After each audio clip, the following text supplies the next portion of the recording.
पिछले वीडियो में आप सभी ने गीता का पहला अध्याय सुना था और आज हम दूसरा अध्याय आप सभी के बीच प्रस्तुत कर रहे हैं। आगे और भी सभी अध्याय सुनने और जानने के लिए चैनल को सब्सक्राइब जरूर करें। आइए दूसरा अध्याय शुरू करते हैं।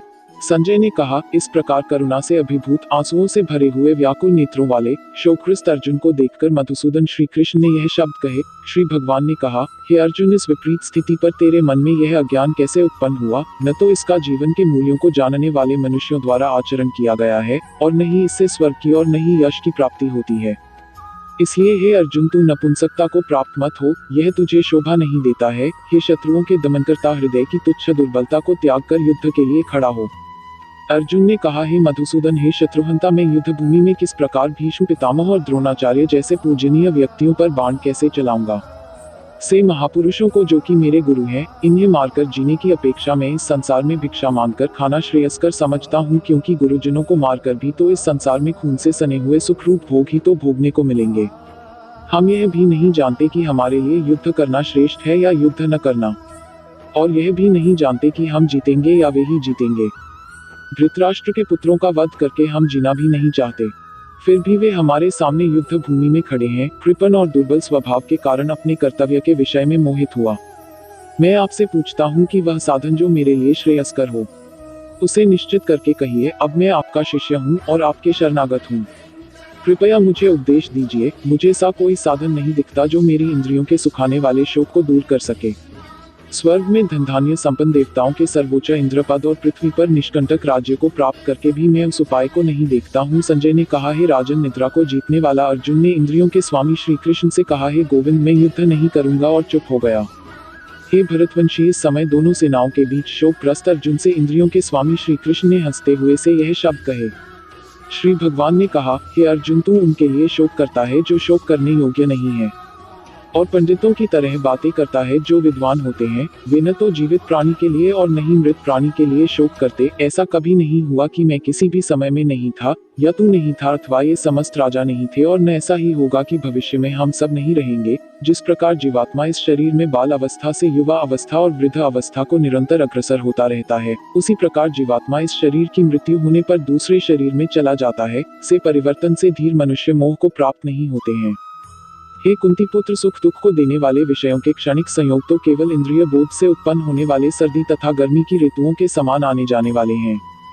इसलिए हे भरतवंशी, तू अविचल भाव से उनको सहन करने का प्रयत्न कर। हे पुरुष श्रेष्ठ, जो मनुष्य दुख तथा सुख में कभी विचलित नहीं होता है, दोनों परिस्थितियों में समभाव रखता है, साधीर पुरुष निश्चित रूप से मुक्ति के योग्य होता है। तत्वदर्शियों के द्वारा निष्कर्ष निकालकर देखा गया है कि असत वस्तु यानी शरीर का कोई अस्तित्व नहीं होता है, और सत वस्तु यानी आत्मा में कोई परिवर्तन नहीं होता है। जो सभी शरीरों में व्याप्त है, उस आत्मा को ही तू अविनाशी समझ। इसको नष्ट करने में कोई भी समर्थ नहीं है। इस अविनाशी अमाप नित्य स्वरूप आत्मा के ये सब शरीर नष्ट होने वाले हैं। अतः हे भरतवंशी, तू युद्ध कर। जो इस आत्मा को मारने वाला समझता है तथा जो इसको मरा हुआ समझता है, वे दोनों ही अज्ञानी है, क्योंकि यह आत्मा वास्तव में न तो किसी को मारता है और न किसी द्वारा मारा जाता है। यह आत्मा किसी काल में भी न तो जन्म लेता है और न मरता है और न ही जन्म लेगा। यह अजन्मा, नित्य, शाश्वत और पुरातन है। शरीर के मारे जाने पर भी यह नहीं मारा जा सकता है। हे पृथापुत्र, जो मनुष्य इस आत्मा को अविनाशी, शाश्वत, अजन्मा और अव्यय जानता है, वह मनुष्य किसी को कैसे मार सकता है या किसी के द्वारा कैसे मारा जा सकता है?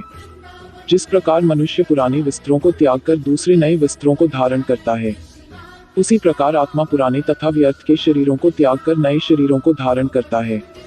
यह आत्मा न तो शस्त्र द्वारा काटा जा सकता है, न ही आग के द्वारा जलाया जा सकता है, न जल द्वारा भिगोया जा सकता है, और न ही वायु द्वारा सुखाया जा सकता है। यह आत्मा न तो तोड़ा जा सकता है, न ही जलाया जा सकता है, न इसे घुलाया जा सकता है, और न ही सुखाया जा सकता है। यह आत्मा शाश्वत, सर्वव्यापी, अविकारी, स्थिर और सदैव एक सा रहने वाला है। यह आत्मा अदृश्य, अकल्पनीय और अपरिवर्तनीय कहा जाता है। इस प्रकार आत्मा को अच्छी तरह जानकर तू शोक करने के योग्य नहीं है। हे महाबाहु, यदि तू इस आत्मा को सदा जन्म लेने वाला तथा सदा मरने वाला मानता है, तो भी तू इस प्रकार शोक करने योग्य नहीं है। जिसने जन्म लिया है उसकी मृत्यु निश्चित है, और मृत्यु के पश्चात पुनर्जन्म निश्चित है। अतः इस बिना उपाय वाले विषय में तू शोक करने योग्य नहीं है। हे भरतवंशी, संपूर्ण प्राणी जन्म से पहले अप्रकट रहते हैं और मरने के बाद भी अदृश्य हो जाने वाले हैं, केवल बीच में ही इन्हें देखा जा सकता है, अतः शोक करने की कोई आवश्यकता नहीं है। कोई इस आत्मा को आश्चर्य की तरह देखता है, कोई इसका आश्चर्य की तरह वर्णन करता है, तथा कोई इसे आश्चर्य की तरह सुनता है, और कोई तो इसके विषय में सुनकर भी कुछ नहीं समझ पाता है। हे भरतवंशी, इस आत्मा का शरीर में कभी वध नहीं किया जा सकता है, अतः तुझे किसी भी प्राणी के लिए शोक करने की आवश्यकता नहीं है। हे अर्जुन, क्षत्रिय होने के कारण अपने धर्म का विचार करके भी तू संकोच करने योग्य नहीं है, क्योंकि क्षत्रिय के लिए धर्म के लिए युद्ध करने के अलावा अन्य कोई श्रेष्ठ कार्य नहीं है।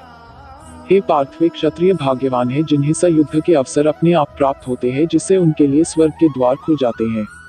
किंतु यदि तू इस धर्म के लिए युद्ध नहीं करेगा तो अपनी कीर्ति को खोकर कर्तव्य कर्म की उपेक्षा करने पर पाप को प्राप्त होगा। लोग सदैव तेरी बहुत समय तक रहने वाली अपकीर्ति का भी वर्णन करेंगे, और सम्मानित मनुष्य के लिए अपकीर्ति मृत्यु से भी बढ़कर है। जिन जिन योद्धाओं की दृष्टि में तू पहले सम्मानित हुआ है, वे महारथी लोग तुझे डर के कारण युद्ध भूमि से हटा हुआ समझकर तुच्छ मानेंगे। तेरे शत्रु तेरी सामर्थ्य की निंदा करते हुए तुझे बहुत से कटु वचन भी कहेंगे। तेरे लिए इससे अधिक दुख खदाई और क्या हो सकता है। हे कुंती पुत्र, यदि तू युद्ध में मारा गया तो स्वर्ग को प्राप्त करेगा, और यदि तू युद्ध जीत गया तो पृथ्वी का साम्राज्य भोगेगा। अतः तू दृढ़ संकल्प करके खड़ा हो जाओ और युद्ध कर। सुख या दुख, हानि या लाभ और विजय या पराजय का विचार त्याग कर युद्ध करने के लिए ही युद्ध कर। सा करने से तू पाप को प्राप्त नहीं होगा। हे पृथापुत्र, यह बुद्धि तेरे लिए ज्ञान योग के विषय में कही गई, और अब तू उसको निष्काम कर्म योग के विषय में सुन। जिससे तू इस बुद्धि से कर्म करेगा तो तू कर्मों के बंधन से अपने को मुक्त कर सकेगा। इस प्रकार कर्म करने से न तो कोई हानि होती है और न ही फल रूप दोष लगता है, अपितु इस निष्काम कर्म योग की थोड़ी सी भी प्रगति जन्म मृत्यु के महान भय से रक्षा करती है। हे कुरुनंदन, इस निष्काम कर्म योग में दृढ़ प्रतिज्ञ बुद्धि एक ही होती है, किंतु जो दृढ़ प्रतिज्ञ नहीं है उनकी बुद्धि अनंत शाखाओं में विभक्त रहती है। हे पृथापुत्र, अल्पज्ञानी मनुष्य वेदों के उन अलंकारिक शब्दों के प्रति अत्यधिक आसक्त रहते हैं जो स्वर्ग की प्राप्ति, उत्तम जन्म तथा ऐश्वर्य आदि की प्राप्ति के लिए अनेक सकाम कर्म फल की विविध क्रियाओं का वर्णन करते हैं। इंद्रिय तृप्ति और ऐश्वर्य में जीवन की कामना के कारण वे कहते हैं कि इससे बढ़कर और कुछ नहीं है। जो मनुष्य इंद्रियों के भोग तथा भौतिक ऐश्वर्य के प्रति आसक्त होने से सी वस्तुओं से मोहग्रस्त हो जाते हैं, उन मनुष्यों में भगवान के प्रति दृढ़ संकल्पित बुद्धि नहीं होती है। हे अर्जुन, वेदों में मुख्य रूप से प्रकृति के तीनों गुणों का वर्णन हुआ है, इसलिए तू इन तीनों गुणों से ऊपर उठ। हर्ष शोक आदि द्वंद्वों से रहित तथा सुरक्षा की सारी चिंताओं से मुक्त आत्मपरायण बन। सभी तरफ से परिपूर्ण जलाशय के प्राप्त हो जाने पर छोटे जलाशय के प्रति मनुष्य का जितना प्रयोजन रहता है, ब्रह्म को तत्व से जानने वाले ब्राह्मण का समस्त वेदों से उतना ही प्रयोजन रह जाता है। तेरा कर्म करने में ही अधिकार है, उसके फलों में अधिकार नहीं है। इसलिए तू न तो अपने आप को कर्मों के फलों का कारण समझ और कर्म न करने में तेरी आसक्ति भी न हो। हे धनंजय, तू सफलता तथा विफलता में आसक्ति को त्याग कर समभाव में स्थित हुआ अपना कर्तव्य समझकर कर्म कर। सी समता ही समत्व बुद्धि योग कहलाती है। हे धनंजय, इस समत्व बुद्धि योग के द्वारा समस्त निंदनीय कर्म से दूर रहकर उसी भाव से सी चेतना परमात्मा की शरण ग्रहण कर। सकाम कर्म के फलों को चाहने वाले मनुष्य अत्यंत कंजूस होते हैं। समत्व बुद्धि योग के द्वारा मनुष्य इसी जीवन में अपने आप को पुण्य और पाप कर्मों से मुक्त कर लेता है। अतः तू इसी योग में लग जा, क्योंकि इसी योग के द्वारा ही सभी कार्य कुशलता पूर्वक पूर्ण होते हैं। इस समत्व बुद्धि योग से ऋषि मुनि तथा भक्त सकाम कर्मों से उत्पन्न होने वाले फलों को त्याग कर जन्म मृत्यु के बंधन से मुक्त होकर परम पद को प्राप्त हो जाते हैं। जिस समय में तेरी बुद्धि मोह रूपी दलदल को भली भांति पार कर जाएगी, उस समय तू सुने हुए और सुनने योग्य सभी भोगों से विरक्ति को प्राप्त हो जाएगा। वैदिक ज्ञान के वचनों को सुनने से विचलित हुई तेरी बुद्धि जब एकनिष्ठ और स्थिर हो जाएगी, तब तू आत्म साक्षात्कार करके उस दिव्य चेतना रूप परमात्मा को प्राप्त हो जाएगा। अर्जुन ने कहा, हे केशव, अध्यात्म में लीन स्थिर बुद्धि वाले मनुष्य का क्या लक्षण है? वह स्थिर बुद्धि मनुष्य कैसे बोलता है, किस तरह बैठता है और किस प्रकार चलता है?